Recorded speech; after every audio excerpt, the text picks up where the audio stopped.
friends, Reverend Kosho Yukawa. He's also my respected teacher, one of the teachers of Buddhist Church of America. He was born in Tacoma, 1932. He just celebrated his 81 years old birthday. Isn't that nice? I don't think I can survive like that. From 1961, he was assigned to Southern Alameda County Buddhist Temple, San Jose, California, and also Tacoma, and again to Sacramento, Virginia, as Rimba for years. And he finally retired at Tacoma, but when I was bishop, I could not make him retire, so that I had to ask him to work for Tacoma again for a few years. So here we are very fortunate to welcome him as speaker, okay, for Hoonko Service. Hoonko means Memorial Service of Shinran-sho. Shinran-sho is the founder of our center. Thank you. Please join me in Kosho. These are the last words of Shinran Shonin as he was approaching the last day of his life. Due to my old age, I'm ready to return to the world of Buddhas. However, just like the waves hitting the shore continuously, I will return again and again. If you're enjoying the Nembutsu life alone, think there is another joining you. And if there is two of you enjoying the life of Nembutsu, think that there is three of you, and that third person is none other than Shinran myself. Namo Amida Butsu. Namo. Good morning.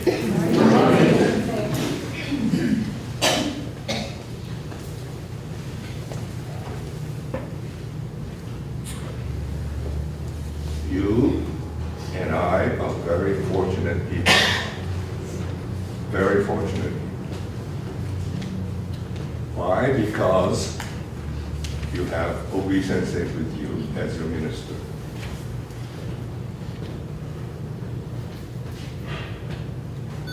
And I'm sure the more you get to know him, the more you appreciate him.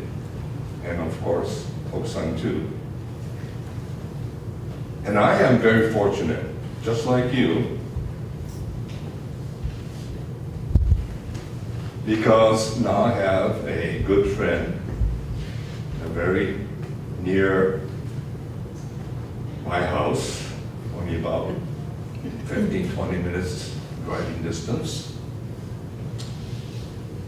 Truly a true friend. A true friend is, even if you don't see him or meet him,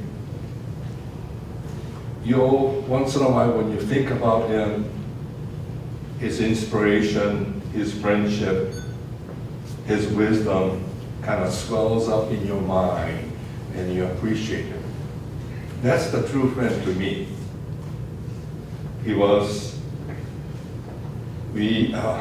although our family goes back, way back when he was a little boy, but we renewed our friendship when we both became DC ministers back in the 60s. And I was in Southern Alameda County Buddhist Temple, and he was serving the San Francisco Buddhist Temple. And after a meeting about 10 o'clock, he would call me. And so I just finished a meeting, why don't you come out? And from Union City to San Francisco, it takes 45 minutes of driving over the Bay Bridge.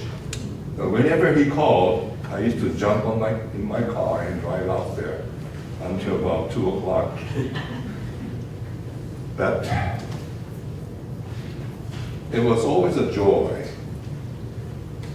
and inspirational to be with him. And I'm sure you feel that way here in White River too. As I said, his warmth, his wisdom, his inspiration always penetrates into my mind whenever I thought about him. Now we could communicate directly because we're so near to each other now, which is very, very nice. I think a Nembutsu should be like that. Nembutsu should be like a good, wonderful friend. Are you friends with Nembutsu? You don't have to think about Nembutsu all the time. You go crazy if you do that. You know? You probably have a nervous breakdown. You know, I don't want you to have that. But once in a while, when you think about it, just like a good friend, a lot of inspiration, a lot of wisdom, a lot of warmth, a lot of appreciation comes into your mind. That is, to me, is like a Nembutsu life. A good friend.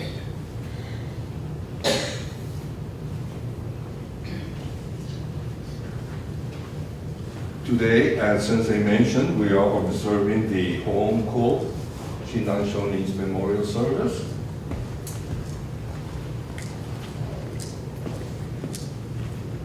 Shinran Shonin must be a good friend to each of us.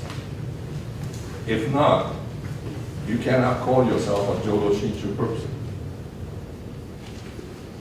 A good friend, Shinran Shonin, to each of us is very important. When I was at the Southern Alameda County Buddhist Temple way back in the 70s, I had a wonderful, wonderful lady there. And I often mention about her because she was such an inspiration. Her name, now she passed on, so I will mention her name, is Michi Nakamura. When I was there, I organized a tour group to Japan by the request of the members. So I made an arrangement. We first decided to go to Kyoto and attend a service at the Honganji Mother Temple. Before we left America to go to Japan, Mrs. Nakamura, Michio Bachan, asked me, Sensei, can you make a reservation at the hotel or inn nearby Honganji for 5 days? Why do you want to do that? She said, oh, I just want to go to Honganji and just sit there. I don't want to go on a tour. I just want to go visit Honganji, and then after that I will go to my little village in Hiroshima-ken to have a memorial service for my parents and go to the cemetery. That was all she wanted to do. So I made an arrangement. After the first day at Honganji, we left for tour. She remained in Kyoto, in a little inn across the street from Honganji. And after the tour was over and we were ready to come home, at the airport she came to the airport to return home with us. As we waited for the flight, I asked her, what did you do for 5 days in Kyoto at Honganji? And she was about 4 feet 8. Every time she had to talk to me, she had to go like that. And I was always afraid she was going to fall back. But anyway, she had a radiant smile and said, Sensei, I had a wonderful time. I had a wonderful time at Honganji. She said she went to Honganji, sat in very front of the statue of Shinran Shonin, the Goedo, and she just talked and talked to Shinran Shonin as if he was sitting right there. Talked about her life of 50 years in the United States, the various hardship, the suffering, and of course a lot of enjoyment too. To her, Shinran Shonin was alive and a friend, tremendous friend to her. So she was able to talk and talk about everything she wanted to talk. But most of all, she said, I wanted to thank Shinran Shonin for being with me all these years. And she put her hands together and recited the Nembutsu. You know, we talk about good friend. As I said, Michi Nakamura Oba-chan had a wonderful friend in Shinran Shonin. Great friend. Every time she thought about the hardship, she thought about Shinran Shonin, her good friend, and the warmth. And she realized she was not alone. Shinran Shonin was always with him. Nembutsu was always with her. So she was able to appreciate everything she encountered.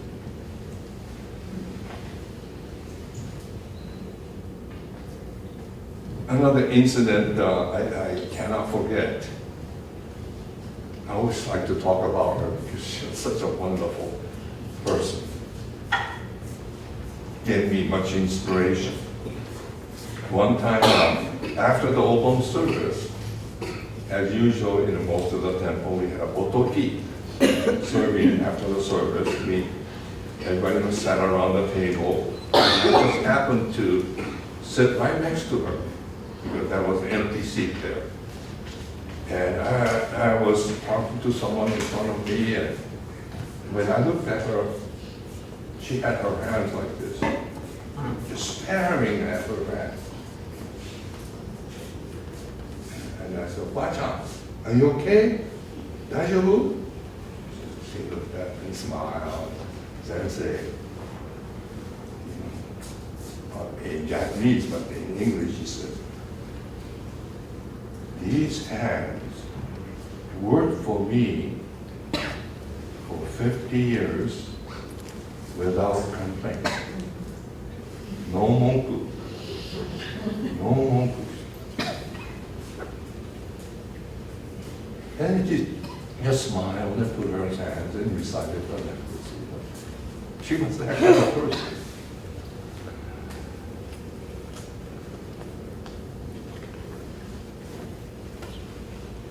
There was no pretension on her part.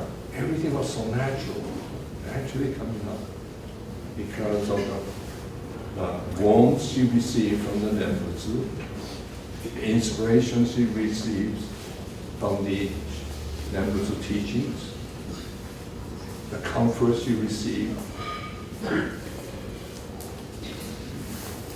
from Shinran Shonin.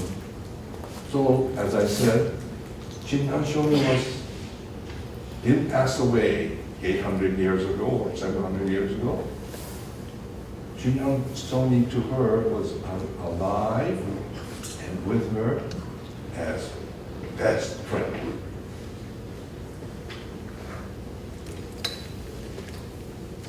So she had a real sense of gratitude, real sense of gratitude. In Joro Shinshu, excuse me, when you get older, you get thirsty when you talk. Sorry.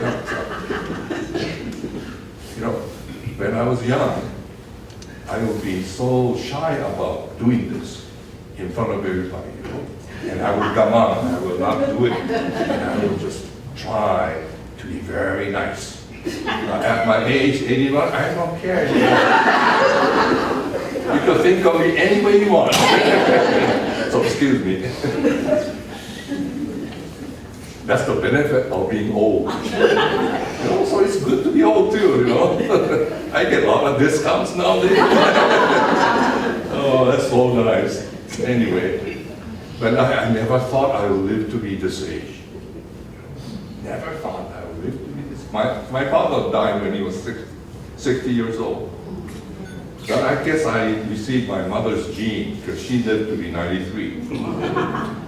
I got a long ways to go yet. Anyway, there is in Jodo Shinshu a term called myokoni. You've probably heard this many times before, myokoni.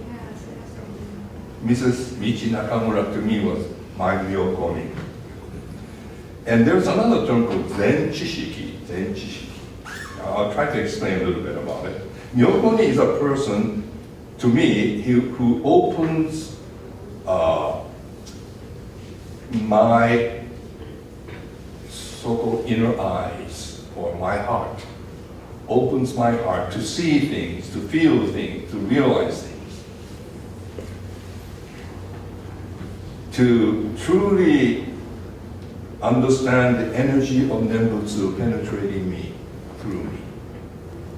That's the kind of person Myokoni is, influenced my life to really open and see the Dharma working. And Zen Chishiki literally means good intelligence or knowledge. It's a good friend. Zen Chishiki to me is a good friend who leads me,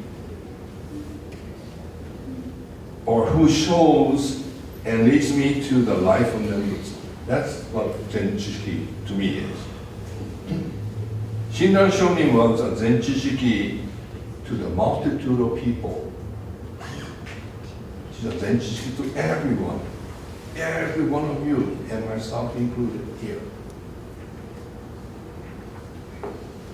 And he was the most honest person that I could think of. Shinran Shonin was the most honest person. And to be so honest, it takes so much courage, so much spinning of the guts.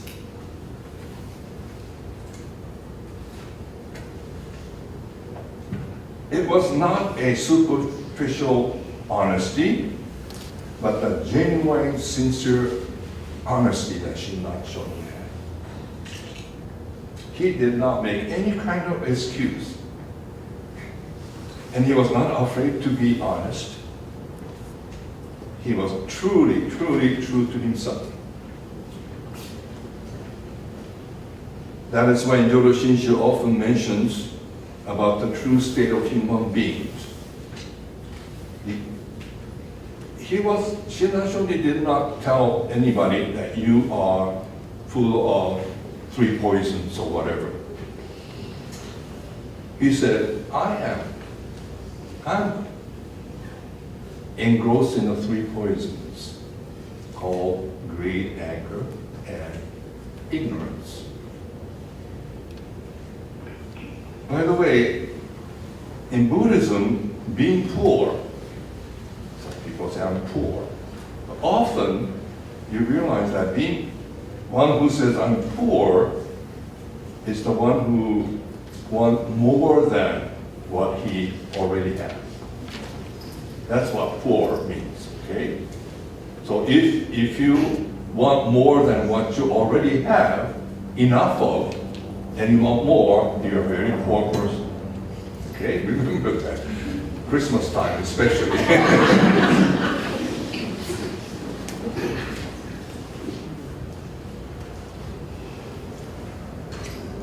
So that's what greed is, isn't it? Isn't that greed? It's really, that's what it is. Anger means you cannot have your own way. Often we encounter situation with my wife too. Gosh, I better not talk. And ignorance means you're ignoring your true self. You're camouflaging yourself and hiding behind the true self. That's what ignorance. Reverend Baboshita says, instead of using ignorance, he uses stupidity.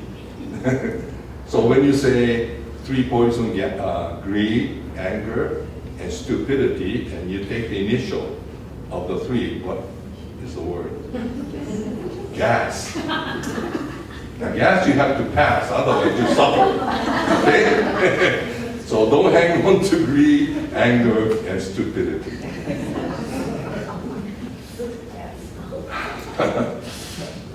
Anyway.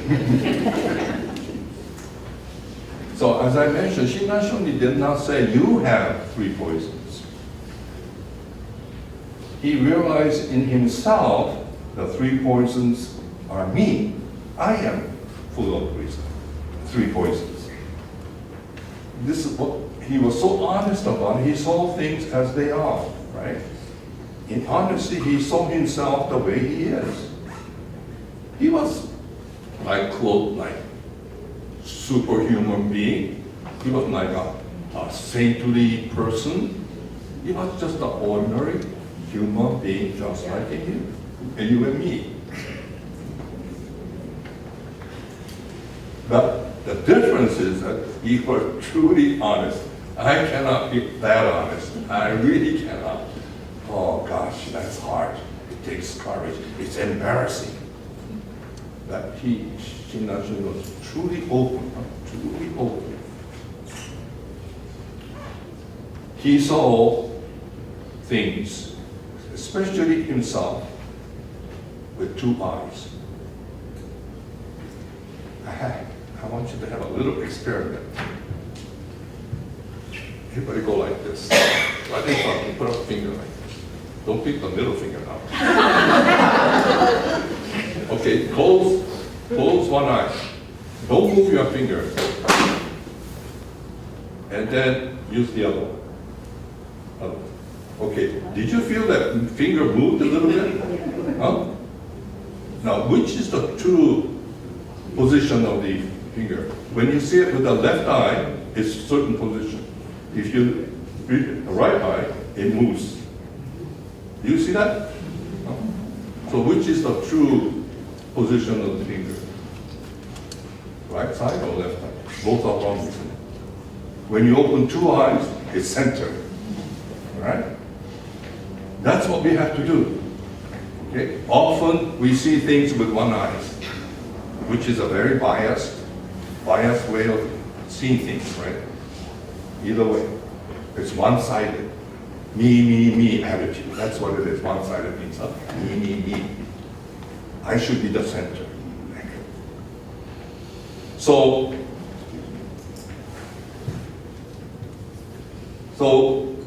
we have to open both eyes to see things as they are. Not this way or not this way. Centered. And this is, in a way, in Buddhism, we call it middle way. We could say it in one way, the middle way, middle path. So open our 2 eyes to see things as they are. When you see things with 2 eyes centered, you're seeing it with what we call Dharma eyes. Dharma eyes. Dharma eye. You see things with the Dharma eye. Dharma mind. And because Dharma is everywhere, in everything, but you cannot see it directly we cannot see it with our naked eyes. We have to see it with the inner eye, the 2 eyes open from our heart and see it. Okay? For example, have you ever actually seen wind? Last night or a couple of nights we had a strong wind. How do you see? How do you know there is a wind? Maybe the sound? Maybe the trees waving? Or you could feel it on your face? But you cannot see wind itself, isn't it? So we have to feel it. We have to feel it with our heart. Feel and realize there is such a thing as wind. So it's almost like a sound wave. Sound wave. Can we see the sound wave?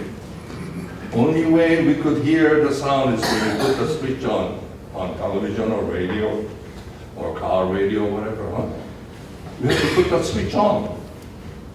But the sound wave is always on. Or you could change the word to energy. Huh?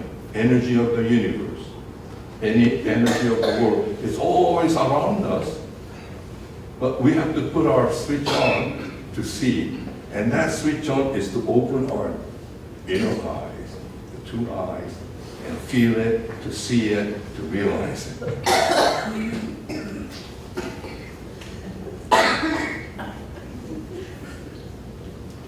So, something you cannot see directly. We talk about Dharma power and so forth, but we cannot directly see it, but we can only feel it.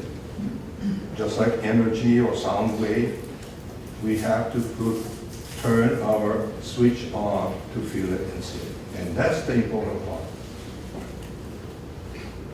So, as we observe this Hoonko service, the fervent wish of Shinran Shoni is to have him become your true friend and have you turn on the switch. Then the Hoonko becomes truly meaningful. He becomes alive. He becomes real. He becomes real to you and to me. But we have to make him real. No one else can do it for you. You have to make it. Each one of us make a good friend out of Shinran Shoni, out of Nembutsu teaching. And that is the meaning of, to me, the Hoonko observance. Okay? Thank you very much. Please join me in that show. How grateful I am that I am not alone. I'm constantly embraced in the Dharma, the energy of the entire universe, called Nembutsu. Namo Amida Butsu.